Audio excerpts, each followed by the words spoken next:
하나님께서 이 아침에도 우리 모두에게 놀라우신 은혜와 축복과 능력으로 함께 해주시기를 간절히 소원합니다.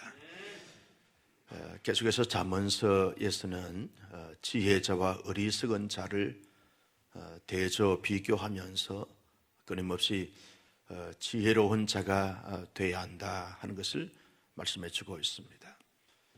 지혜로운 자는 어떤 자이냐라고 말할 때 의인의 자리에 서서 의로움을 가지고 의롭게 행하는 자가 지혜로운 자다, 그렇게 말씀하고 있습니다. 악인들은 어떤 자냐라고 말할 때 지혜가 없는 어리석은 자처럼 언제나 악한 자의 자리에 서서 악을 도모하고 악을 행하는 자가 결국 어리석은 자고 지혜 없는 자다, 그렇게 말씀을 합니다. 지혜로운 자는 의인의 자리에 서서 의롭게 살아가다 보니까 살아갈수록 그 삶이 아름답고 복되고 빛나는 그런 삶의 결과를 낳게 되지만, 이 악한 자는 어리석은 자의 모습을 가지기 때문에 악을 행함으로 말미암아 살아갈수록 피폐해지고, 그리고 살아갈수록 멸망함과 멸절을 받을 수밖에 없는 자가 된다. 그러니 지혜로운 자가 되고 의인의 자리에 서서 의롭게 살라, 그렇게 잠언서 기자는 말씀해 주고 있습니다. 지혜로운 자가 의인의 자리에 서서 의를 행하는 의인의 모습을 가지게 되어지는데, 그 의인과 악인을 오늘 본문에서도 대조 비교하면서 우리에게 말씀해 주고 있습니다. 누가 의인인가, 또 의인은 어떤 특징을 가지고 있는가라고 말할 때 의인은 훈계를 받기를 좋아한다, 그렇게 말씀을 합니다. 훈계를 받기를 좋아하는 것은 그저 하나님께로부터 또 혹은 지인들에게로부터 어떤 훈계와 훈육을 받게 되었으면 자기 자신을 잘 파악하게 되는 것이죠. 내가 무엇이 옳은가 그런가를 잘 파악하게 되었고, 그러면서 깨닫게 되었습니다. 내가 지금 제대로 살고 있는가, 또 살고 있지 못한가 깨닫게 되어지는 것이죠. 그러면서 끊임없는 성장과 성숙을 이루게 되어지는 것입니다. 그래서 결국 의인은 훈계를 받아서 자기를 돌아보고 자기를 살펴서 자기를 성장과 성숙을 이렇게 이루어가게 되니까 이런 사람은 지혜로운 사람인 것이죠. 근데 악인들은 훈계를 하게 되었으면 너가 뭔데 나를 훈계하느냐, 나는 나대로 생각하고 나대로 말하고 나대로 살아가는데 왜 너가 나에 대해서 간섭하고 자꾸만 그렇게 못 살게 구냐, 그러면서 배척하게 된다는 거죠. 그래서 점점 더 어리석은 자의 모습을 가지게 되어진다는 것입니다. 의인은 훈계를 좋아한다, 그렇게 말씀해 주고 있습니다. 의인들은 어떤 자들이냐라고 말할 때 선한 일에 열심이고 집중한다. 악인들은 악한 일에 집중하고 열심을 낸다는 거죠. 여러분, 선한 일에 집중하고 열심을 내게 되면 그 선을 자꾸 내 마음의 관계에 쌓게 되었습니다. 결국 그 선이 나를 복되게 하고 나를 이루하고 나를 유익하게 하는 결과를 가져오게 되어진다는 겁니다. 악한 자들은 선을 행하지 않고 악을 행하기 때문에 결국 그 악이 자신을 덮쳐버립니다. 결국 그 덫에 걸려서 빠져나와지 못하게 되어짐으로 말미암아 멸망하게 된다는 거죠. 여러분, 시골에서 그 새를 잡을 때 보면 이 큰 그런 넓은 이 소굴이나 이런 것을 가지고 나무를 거쳤다가 새가 그 안에 들어가게 되었으면, 모이를 주게 되었으면 그 새가 모이를 쪼아 먹을 때 얼른 그 저 먼 반치에서 밧줄을 이렇게 줄을 잡아당기게 되었으면 그 바구니에 갇혀서 새를 잡곤 그렇게 하는 추억이 있습니다. 선을 쌓은 사람은 선이 자기를 유익하게 하지만 악을 쌓는 사람들은 악이 결국 그 자신을 덮쳐버려서 멸망하게 되어진다는 것입니다. 왜 의인이 선을 행하게 되어지고 선을 찾게 되는가? 선하신 하나님이 원하시고 바라시고 기대하시는 바이기 때문에 선을 찾게 되어진다는 것입니다. 의인의 특징이 뭐냐라고 말할 때 그 성품이 어질고 덕을 세운다. 이게 의인의 특징이라는 겁니다. 여러분, 의의 마음을 가지고 의인의 자리에 선 사람들과 대화를 하다 보게 되었으면 아주 편안함을 느끼게 되었습니다. 격려가 되고 위로가 되고 힘이 되어지고 능력이 되어지는 것을 볼 수 있습니다. 왜냐하면 자꾸만 덕을 쌓기 때문에 그렇다는 것입니다. 이런 사람들은 의인은 자신을 세우고 다른 사람을 세우고 공동체를 세웁니다. 품기 때문에 그렇습니다. 너그러움이 있기 때문에 그렇다는 것입니다. 의인의 특징이 뭐냐라고 말할 때 그 생각이 항상 정직하고 진실한 것을 볼 수 있습니다. 악인들은 항상 그 생각이 악을 도모하고 악을 품고 악을 생각하지만 의인은 언제나 정직하고 진실한 것을 보게 되었습니다. 이게 의인의 모습이라는 거지. 결국 지혜로운 사람은 언제나 진실하고 정직함을 추구해 갑니다. 완전하지 못하고 완벽하지 못하지만 어떤 선택의 기로에서 정직이냐 불이냐 라고 말할 때 정직을 선택합니다. 진실이냐 거짓이냐 라고 하는 이 선택의 기로에서 언제나 진실을 추구해 가는 거죠. 진실을 자기를 살리고 다른 사람을 살리고 공동체를 살리기 때문에 진실을 선택하고 정직을 선택하게 되었습니다. 의인의 특징이 뭐냐라고 말할 때 생명을 존중히 여기고 그리고 인자를 베푼다. 이게 의인의 특징이라는 거죠. 의인은요, 그 생명을 무시하지 않습니다. 아주 돈대히 여기고 존중하게 되어지는 것을 보게 되었습니다. 그리고 사람들에 대해서 인자를 베풉니다. 언제나 사람들에게 덕을 베풀면서 자비를 행하게 되어지는 것입니다. 의인의 특징이 뭐냐라고 말할 때 자기 일에 성실하고 부지런하다. 성실하고 부지런한 자입니다. 악인들은 게으르고 나태하고 한탕주의에 빠져서 허우적거리는 것을 보게 됩니다. 여러분, 건달들을 보면 일을 하지 않습니다. 그저 남들이 부지런하게 성실하게 다 이루어놓은 것을 강탈해 가버립니다. 이것이 도둑놈이고 이게 강도지고 이게 건달들의 모습이죠.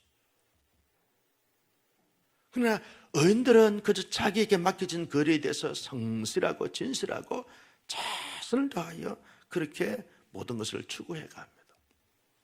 자기가 일한 대가를 먹는 사람들이 의인의 자리에 서서 의롭게 해가는 의인의 모습이다. 그렇게 말하고 있습니다. 그리고 의인의 특징이 뭐냐라고 말할 때 말을 할 때 그 말에 덕을 세웁니다. 그리고 사람을 살립니다. 긍지와 자부심을 심어주고 용기를 갖게 하고 도전하게 하면서 사람들의 마음을 움직이고 사람들의 삶을 도전하게 하는 것이 이게 의인의 모습이고 의인의 삶이라는 것입니다. 언제나 공동체의 축복의 통로가 되어지는 것이 의인의 삶의 모습인 것을 볼 수 있습니다. 나는 우리 온사랑교회 성도님들이 이 의인의 특징을 잘 헤아려 보면서 의인의 자리에 서서 의롭게 살아갈수록 빛나는 복된 삶을 살아가는 우리 온사랑교회 모든 교우님들이 되시기를 주님의 이름으로 축복합니다. 하나님께서 의인의 모습과 악인의 모습을 대조 비교하면서 하나님은 나는 의인의 편에 서서 의인들을 인정하고 의인들을 축복한다는 것을 하나님께서 말씀해 주고 했습니다. 출애굽기 말씀이나 레위기 말씀에서 내가 거룩하니 너희도 거룩하라. 내가 의인의 하나님의 의를 가진 자로서 너희가 이 땅 가운데 살면서 의인의 자리에 서서 언제나 의를 행하는 의인의 모습을 가질 것을 말씀해 주고 있는 것입니다. 여러분, 사람은 완전 부패, 전적 타락한 자이기 때문에 의인의 자리에 선다는 것이 스스로의 노력과 의지의 결단에 의해서 불가능한 것이죠. 누가 의인이 되느냐, 악인이냐 의인이냐라고 말할 때 그 본질적으로 의인의 자리에 선 것은 인간 스스로가 불가능하다는 것입니다. 완전 부패, 전적 타락했기 때문에 그렇다는 거죠.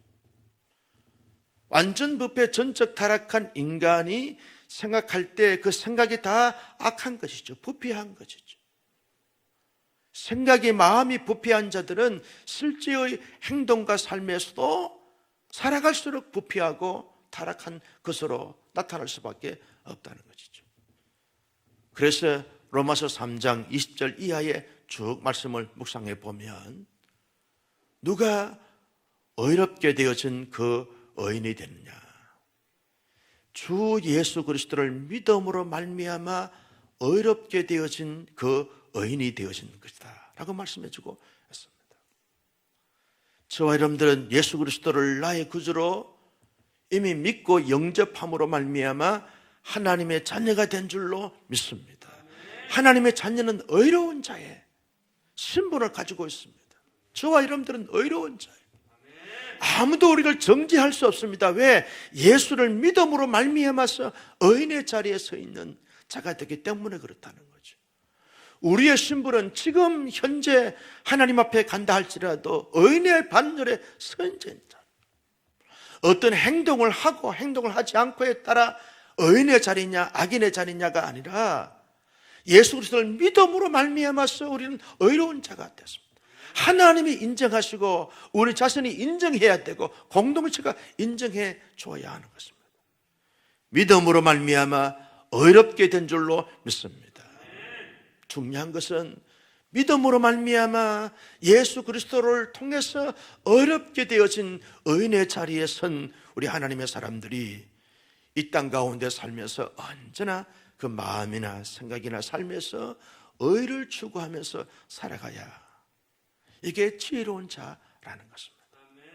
내가 지혜로운 자의 자리에 서느냐, 어리석은 자의 자리에 서느냐, 내가 의인의 자리에 서느냐 아니면 악인의 자리에 서느냐라고 하는 것은 우리의 결정이고 우리의 판단이고 우리의 선택이라는 것입니다. 주어진 매일의 삶 속에서 여러 가지 많은 소용돌이 속에서 의인의 자리에 서서 의를 추구해 가는가, 악인의 자리에 서서 악을 추구해 가는가. 이미 신분은 의인의 신분이 주어졌는데도 불구하고 여전히 사람들은 악인의 자리에 서서 악을 도모하고 악을 추구하는 사람들이 있는 것이 문제가 된다는 것입니다. 그래서 우리는 의인의 신분을 가진 의인으로서 의인의 자리에 서서 의를 추구하기 위해서 어떻게 해야 하는가? 우리를 의롭게 해주신 예수 그리스도, 그 예수 그리스도를 마음속에 깊이 생각하면서 예수 그리스도를 닮고자 끊임없이 노력하고 애쓰고 힘써야 한다는 겁니다. 지난 주간에 어떤 모임에서 스터디를 하면서 어떤 목사님이 제게 이런 질문을 했습니다. 목사님은 왜 훈련 목회를 했습니까? 지금도 훈련 목회를 하는 이유가 도대체 뭡니까? 라고 질문을 받았습니다. 우리가 훈련하는 것은 예수 그리스도를 닮고 예수 그리스도처럼 그렇게 살고자 훈련을 하는 것이죠. 그래서 우리 교회 연구표가 시작. 아무 준비하지 않았는데도 새벽에도 질문에도 톡 튀어나오는 것이 우리 온사랑 교회. 한 번 더 하겠습니다. 우리 교회 연구표는 주님의 제자가 되고 제자로 사는 것이 훈련 목회의 목표입니다. 전부입니다. 주님의 제자가 되고 주님의 제자로 살아가는 것이 뭡니까 도대체? 이게 하나님께서 원하시고 바라시는 성장과 성숙이죠. 그리스도의 성품을 닮아가는 거죠. 그리스도의 장성한 분량에 이르도록 성장과 성숙해가는 거죠. 어떻게 이것이 가능합니까? 훈련한다고 해서 가능합니까? 목사님, 훈련했다고 해서 훈련받은 사람들이 다 그렇게 살던가요?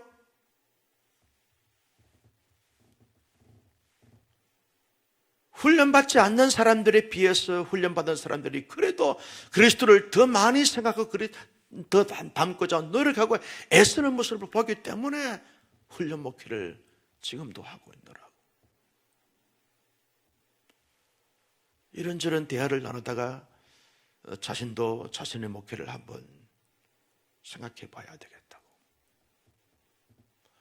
여러분, 선택의 기로에 섰을 때 예수 그리스도를 많이 생각하는 사람들, 그리스도의 성품을 많이 생각하는 사람들, 그리스도를 닮고자 노력하고 애쓰고 힘쓰는 사람들은 그 가운데서도 끊임없이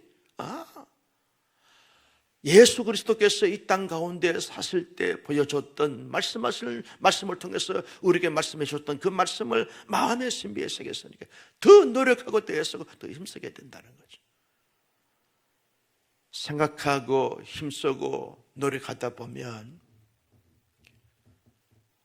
악인들이 행하는 악을 멀리하고 의인들이 추구하는 의의 삶을 끊임없이 추구해가면서 닮아가게 되어진다는 거죠. 우리 모두 주님 앞에 서는 그날까지 끊임없이 의인의 신분을 가진 자로서 의의 자리에 서서 의를 끊임없이 추구해감으로 말미암아 주님께서 바라시고 원하시고 기대하시는 보다 의로운 삶, 보다 아름다운 삶, 보다 신령한 삶을 살아가는 우리 모두가 될 수 있기를 예수님의 이름으로 축복합니다. 예수님께서 이 땅 가운데 살아가는 사람들에게 의인의 삶이 어떤 것이냐라고 하는 것을 하나님의 말씀을 통해서 구구절절히 우리에게 말씀해 주시고 도전해 주고 있습니다. 누가 의인의 자리에 서서 의로운 삶을 살아갈 수 있는가라고 말할 때 의인의 삶을 말씀하고 있는 이 말씀을 끊임없이 묵상하고 무장하고 이 말씀으로 실천하다 보면 의로운 삶을 추구해 가는 거죠.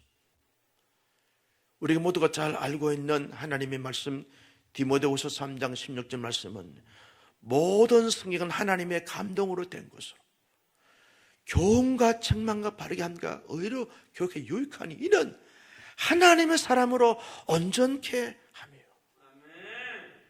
하나님의 사람으로 온전한 것이 뭡니까? 완벽하다는 말이 아닙니다. 성숙하다 그 말이죠. 의인의 삶의 모습을 갖는다는 거예요. 말씀의 때는 읽고 묵상하다 보면 나를 교훈합니다. 나를 책망합니다. 나를 가르칩니다. 나를 깨우칩니다. 그래서 여러분 말씀을 읽다 보면 회개하게 되어지고 말씀 읽다 보면 용기를 갖게 되어지고 말씀을 읽고 묵상하다 보면 하늘의 이루가 하늘의 지혜가 하늘의 판단력과 하늘의 결단력을 말씀을 통해서 가지게 되어지는 거죠. 그래서 여러분 말씀이 힘이고 능력이고 축복인 줄로 믿습니다. 말씀으로 무장하는 거예요. 왜 우리가 잠언서 말씀을 듣고 묵상합니까? 의인의 삶을 가르치기 때문에 그렇다는 거예요. 이 말씀을 꼬집고 또 묵상하다 보면 이 말씀이 나의 삶에 나의 모든 것을 컨트롤하기 때문에 의로운 삶을 끊임없이 추구하게 하는 것입니다. 마지막 세 번째는요, 우리가 의인의 자리에서 의롭게 삶을 살아가는 것은 내일 우리가 기념하는 성령 강림 주일에 다시 한번 생각하고 전적으로 생각하게 되지는 성령님의 도움을 받아야 우리가 의인의 자리에 서서 의롭게 삶을 살아가게 되어지는 것입니다. 여러분 끊임없이 사람들은 하나님께서 원하시고 바라시고 기대하시는 의인의 삶을 추구해 가기보다는 끊임없이 세속의 어떤 도전을 받고 유혹을 받고 미혹을 받다 보면 이렇게 저렇게 흔들리고 넘어지고 쓰러지는 것을 보게 되었습니다. 그래서 현재적 삶 속에서, 현실의 삶 속에서 참된 의인의 신분을 가진 자가 의인의 자리에 서서 어렵게 살기 위해서는 전능하신, 거룩하신, 의로우신 성령 하나님의 도움을 받아야 돼요. 성령님이 내 마음에 오셔서 나를 위로하시고 나를 보호하시고 나를 근거하시고 나를 도우시면 내 마음속에 악함이 자꾸만 소멸되어지고 의로움이 풍성해지면서 내 마음에, 내 심령에 의로움이 가득 차게 되어지는 거죠. 성령님이 도우시면 내 입에서 나오는 말이 의인의 말이 나옵니다. 의의 말이 나옵니다. 그래서 나도 남도 공동체도 다 설레게 되었습니다. 축복하고 위로하고 격려하고 지지하겠다는 것입니다. 근데 성령이 소멸되어지고 성깔이 충만하면 내 입에서 나오는 말이 거친 말이 나옵니다. 상대방의 마음에 비수를 꽂는 말이 나오는, 그 말로 말미암아 사람들의 영혼을 피폐하게 만들고 삶을 아주 이렇게 곤고하게 만드는 이런 독한 말이 나오게 되어진다는 거죠. 너는, 우리 모두가 우리의 입술에 성령께서 늘 이렇게 함께 하심으로 말미암아 우리 입에서 나오는 말들이 나를 살리고 다른 사람을 살리는 고운 말, 아름다운 말, 복된 말, 영광스러운 말, 축복의 말, 위로의 말, 생명을 이렇게 풍성하게 하는 이런 말들만 나올 수 있는 우리의 입술이 될 수 있기를 예수님의 이름으로 축복합니다. 어떤 권사님은 그렇다는 거예요. 자기 입에서 안 좋은 말이 나오면 막 입을 막 팍 때린다는 거예요. 팍 설교하면서 때릴 수도 없고, 안 좋은 말을 나오면 자기 손바닥으로 자기 입술을 때린다는 거예요. 한 번은 입술이 두툼하게 이렇게 부었어요. 왜? 하도 때려가지고. 여러분, 그 정도의 어떤 각오가 있어야 되지 않겠어요? 왜냐하면 말 한마디 때문에 사람들의 영혼을 피폐하게 만들고 공동체를 긴장하게 만들고 사람들을 의욕을 상실하게 만드는, 의욕 상실에 걸리게 했다는 거예요. 우울하게 만들고 침울하게 만든다는 거예요. 나는 우리 온사랑교회 성도님들은 그저 말씀할 때마다 용기와 도전과 비전과 꿈과 행복과 축복이 선포되어지는 이런 말들로 말미암아 자신도 다른 사람도 공동체도 다 풍성하게 하고 살리는 이런 은혜가, 이런 축복이 넘쳐나기를 주님의 이름으로 소원합니다. 여러분, 성령께서 역사하시고 충만케 하시면 우리의 삶에 자신감이 있습니다. 그리고 도전합니다.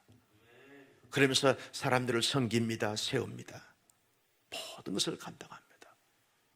갈라디아서 5장에 있는 말씀처럼 성령의 9가지 열매를 맺게 합니다.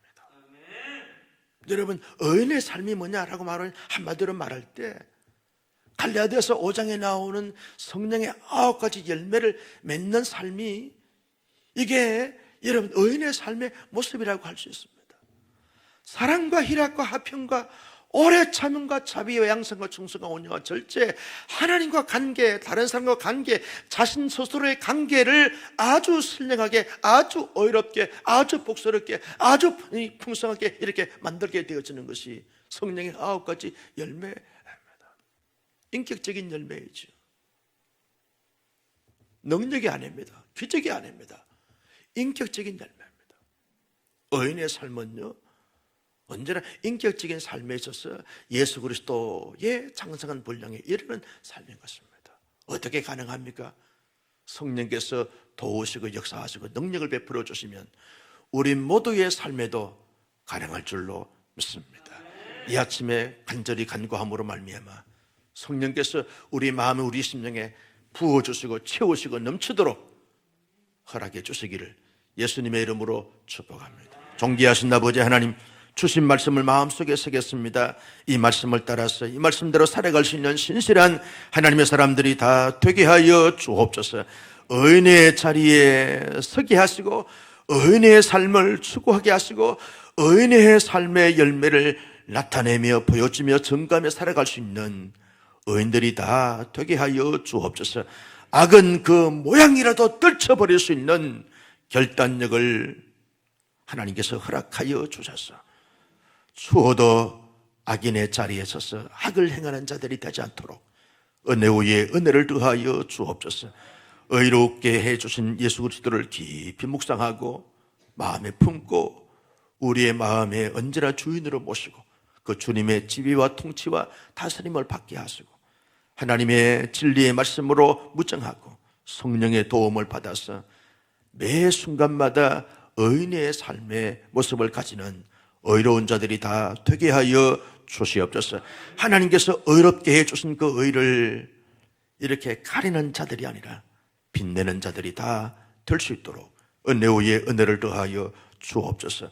한 주간 지켜주시고 인도해 주심을 감사합니다. 새로운 한 주간 잘 준비하고 맞이하여 더 큰 성장과 더 큰 성숙과 더 큰 의로운 삶을 나타낼 수 있는 하나님의 사람들이 되게 하여 주옵소서. 이 아침에 간구할 때 하나님이 들으시고 응답하시고 이루시고 채우실 때 성령으로 충만하게 하여 주시옵소서. 내일은 거룩한 생일입니다. 온 마음과 온 정성을 다하여 하나님을 예배할 때 우리 예배를 받아주시고 기뻐하시고 영광 받으시며 크신 은혜와 축복과 능력으로 함께하여 주시옵소서. 성도 여러분 함께 기도하기를 원합니다. 우리의 자신과 가정과 교회와 나라와 민족과 세계 열방을 위해서 기도할 때